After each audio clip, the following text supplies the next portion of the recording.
Let's talk about digital ID. I mainly lived in England, but I also spent time in China, where digital ID is everywhere.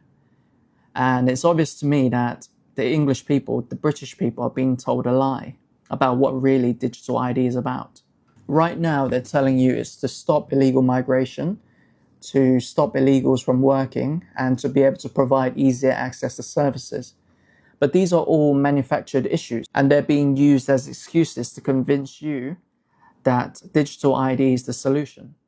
For too many years, it's been too easy for people to come here, slip into the shadow economy, and remain here illegally. We do need to know who is in our country. This government will make a new free of charge digital ID mandatory for the right to work. But it doesn't make any sense. We already have passports, national insurance numbers, and right to work checks when you look for a job, when you apply for a job. Illegal migrants can still find work because their employers are not asking for ID. They know it's illegal. So by introducing further measures, it only applies to ordinary people. And I think the Prime Minister and the people involved in this project, they know that people are not buying it. Because now, they are shifting their tone. They're making it sound like it's for you, so you can have easier access to public services. Not least because it means that you can access your own money, make payments so much more easily than is available with others. So I think now we need to go out and make that case of the huge benefits that this will bring. There needs to be a national debate about it, and I think that the more people see the benefits that come with this, the more, as has happened in other countries, people say that will make my life easier, and therefore I want to get on with it. In China, they don't try to sugarcoat it. Everyone knows it's about surveillance and control. But it works for China because it's authoritarian by design. Everyone has agreed to have freedom within boundaries. They know what they can say, what they can't say, and what they can't do, and what happens when they cross the line. Because the law has consequences and people stay within it. It's strict, but it's predictable. Out of a possible 950 points. A score in the 700s is considered good. Around the 500 mark is not. For now, the number is a sort of bank credit rating, keeping track of everyone's spending habits. I think being ranked is a good thing. A society has to have rules. In theory, everything can be taken into account in the social score, even the most innocuous errands like supermarket shopping. When Xiao Wen Wang makes an electronic payment, her purchases tell the state a lot about her. Buying cigarettes would count against her. On the other hand, nappies show she's an attentive mother. Beer could indicate alcoholism. She'd be better off buying water. But that's not going to work for the UK. The mindset of the people are very different.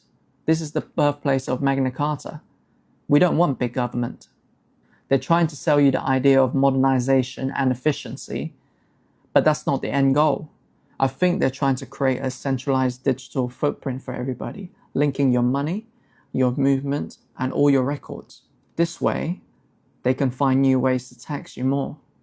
Because that's what the UK government is run on. Taxes from you. That's why I think in the UK, if everyone is subjected to a digital ID, it'll be worse than China. Because they're running out of options. We already have one of the highest tax rates in the world, 45%. And there's only so much more they can raise from that.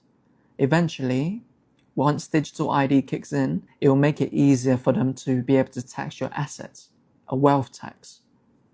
And if more countries sign up to this, just leaving the UK wouldn't be enough because there'll be cooperation, there'll be cross-border taxes with digital ID making it easier. In China, digital ID connects everything, from your travel cards, to your banks, to what food you order from delivery apps.